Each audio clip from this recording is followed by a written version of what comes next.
We shall, I fancy, have a good deal to discuss. He took up his sheets of foolscap. You are, of course, the Mr. John Garrideb mentioned in this document, but surely you have been in England some time. Why do you say that, Mr. Holmes? I seemed to read sudden suspicion in those expressive eyes. Your whole outfit is English. Mr. Garrideb forced a laugh. I've read of your tricks, Mr. Holmes, but I never thought I would be the subject of them. Where did you read that? The shoulder cut of your coat, the toes of your boots. Could anyone doubt it? Well, well, I had no idea I was so obvious a Britisher. But business brought me over here some time ago, and so, as you say, my outfit is nearly all London. However, I guess your time is of value, and we did not meet to talk about the cut of my socks.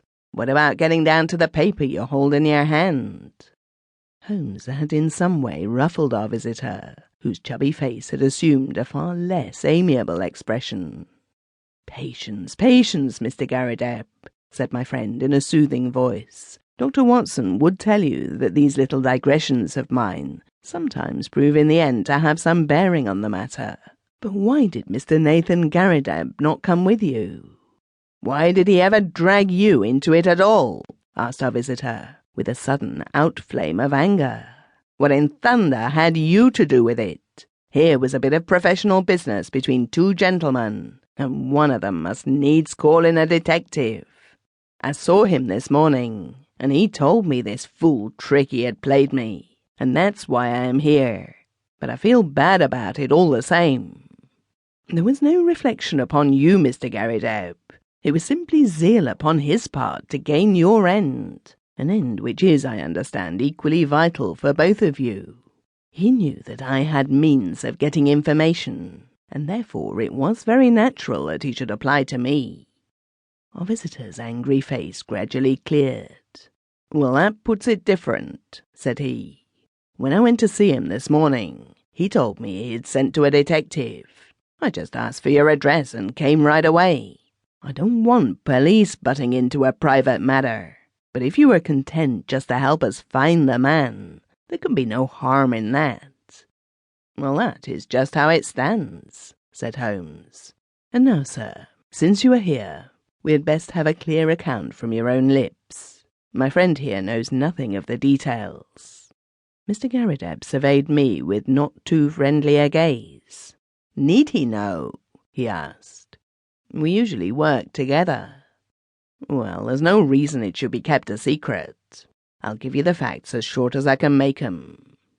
If you came from Kansas, I would not need to explain to you who Alexander Hamilton Garrideb was. He made his money in real estate, and afterwards in the wheat pit at Chicago. But he spent it in buying up as much land as would make one of your counties, lying along the Arkansas River west of Fort Dodge. It's grazing land and lumberland and arable land and mineralized land, and just every sort of land that brings dollars to the man that owns it. He had no kith nor kin, or if he had, I never heard of it. But he took a kind of pride in the queerness of his name. That was what brought us together. I was in the law at Topeka, and one day I had a visit from the old man, and he was tickled to death to meet another man with his own name. It was his pet fad, and he was dead set to find out if there were any more Garridebs in the world. Find me another, said he. I told him I was a busy man and could not spend my life hiking round the world in search of Garridebs. Nonetheless, said he, that is just what you will do if things pan out as I plan them. I thought he was joking, but there was a powerful lot of meaning in the words, as I was soon to discover, for he died within a year of saying them, and he left a will behind him. It was the queerest will that has ever been filed in the state of Kansas.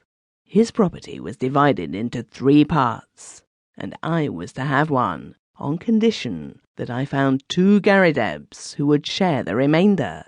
It's $5 million for each if it's a cent, but we can't lay a finger on it until we all 3 stand in a row. It was so big a chance that I just let my legal practice slide, and I set forth looking for Garridebs. There is not a one in the United